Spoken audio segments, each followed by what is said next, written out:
भाजपा के पूर्व सांसद किरीट सोमैया ने आज भिवंडी शहर में अचानक दौरा किया।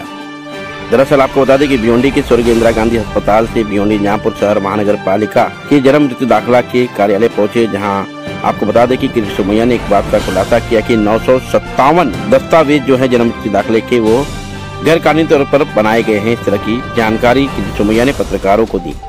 तस्वीर में आप देख सकते हैं कि भाजपा के भिवंडी शहर के जिला अध्यक्ष रविकांत सावंत उनके साथ में मौजूद थे। भाजपा के कई पदाधिकारी कार्यकर्ता दिखाई दिए। किरीट सोमैया की बात की जाए तो इन दिनों उनका थाने जिले के भीतर दौरा देखने को मिल रहा है। पड़का में भी गत दिनों पहले उन्होंने दौरा किया था। वहां पर भी आपको बता दें कि बांग्लादेशियों को लेकर भी कई सवाल उठाए थे। इस बीच पत्रकारों को संबोधित करते हुए भाजपा के पूर्व सांसद किरीट सोमैया ने क्या कहा, आइए सुनते हैं।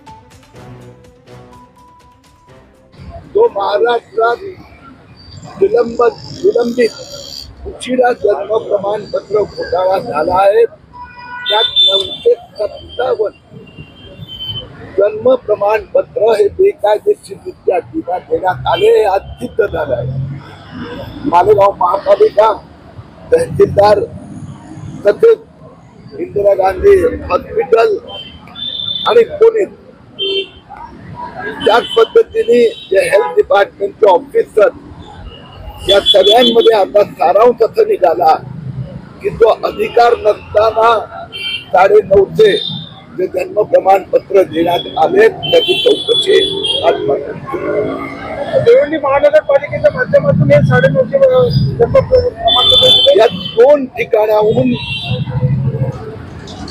500हून अधिक 550 प्रमाणपत्र हे मालेगाव महापालिकेने दिलेले आहेत आणि 250 हे इंदिरा गांधी हॉस्पिटलने दिले आहेत, ते त्यांना अधिकार नसताना दिले आहेत। रुग्णालयामध्ये फक्त रुग्ण प्रसूती झाल्यानंतर प्रमाणपत्र देतात, जन्म नोंद करत नाही, नोंद करावी लागते। पहिला नोंद रजिस्टर मध्ये आली की नंतर प्रमाणपत्र दिले जाते।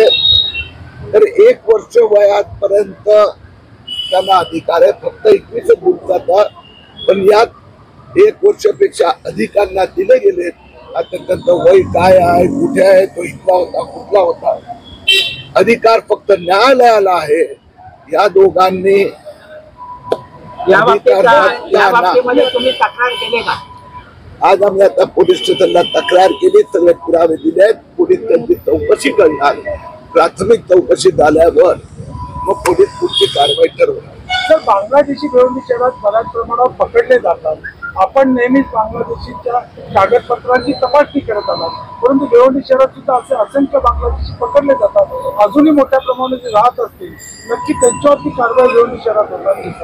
जसे जसे माहिती आपल्याला मिळाली आणि आपण पोलिसांना दिली, तर मी आज दिली, तर ते बांगलादेशी आहे की नाही बेकायदेशीर आहे, तर तशाच पद्धतीने चौकशी करून निर्णय होणार।